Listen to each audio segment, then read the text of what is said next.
Hello dear students, welcome to my channel excellent English zone. आज हम cover करने वाले हैं 12th क्लास की 8th poem my heaven, composed by Rabindranath Tagore. Most important poem है ये हमारी, इससे 100% आता है। तो आज हम इस पोएम का सेंट्रल आइडिया कवर करेंगे।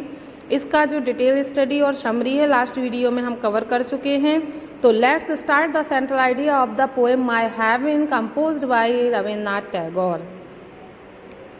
तो सेंट्रल आइडिया हमारा है the poem my heaven by Rabindranath Tagore expresses the poet's deep and intense love for his country.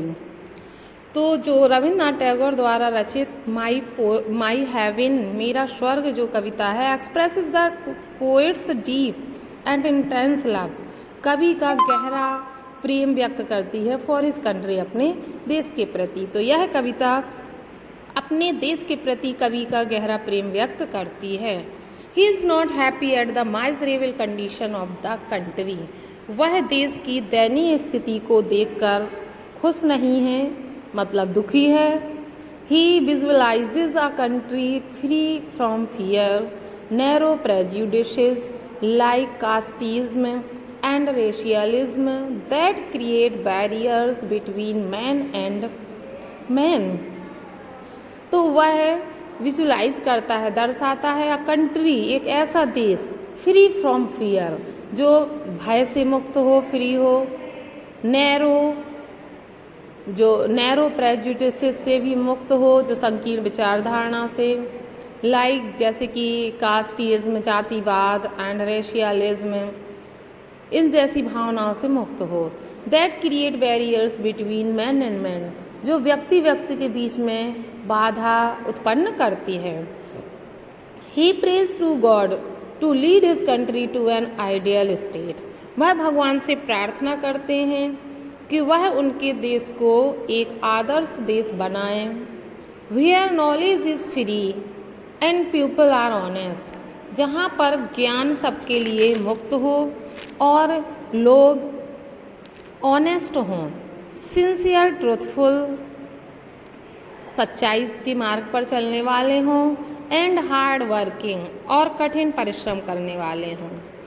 They are guided by reason, वे तर्क के द्वारा मार्गदर्शित किए जाएं, एंड नॉट बाय कस्टम्स, ना कि प्रथाओं के द्वारा मार्गदर्शित किए जाएं। There is no distinction among them on the basis of caste, color और creed, उनके बीच जाति, रंग रूप और क्रीड के, धर्म के प्रति कोई भी भेदभाव ना हो। They are industrious and progressive, वे परिश्रमी और उन्नतिशील बने। Under divine inspiration, they march on towards new thoughts and actions, दैवीय प्रेरणा के से प्रेरित होकर वे अपने नए विचारों और नए क्रियाओं की ओर अग्रसर हों। At last the poet prays to God that his country, India, should be one such country of his dream. अंत में वह रविन्द्रनाथ टैगोर भगवान से प्रार्थना करते हैं कि उनका देश जो कि भारत है, वह उनके सपनों के जैसा देश बन जाए। इस तरह से रविन्द्रनाथ टैगोर भारत को अपने सपनों का देश बनाना चाहते हैं, एक ऐसा देश जिसमें लोग भय से मुक्त हों, ज्ञान सबके लिए फ्री हो, लोग जातिगत विचारधाराओं में डिवाइड ना हो, धर्म से डिवाइड ना हो, और प्रोग्रेसिव और इंडस्ट्रियस बने, जिससे कि उनका देश एक स्वर्ग बन जाए।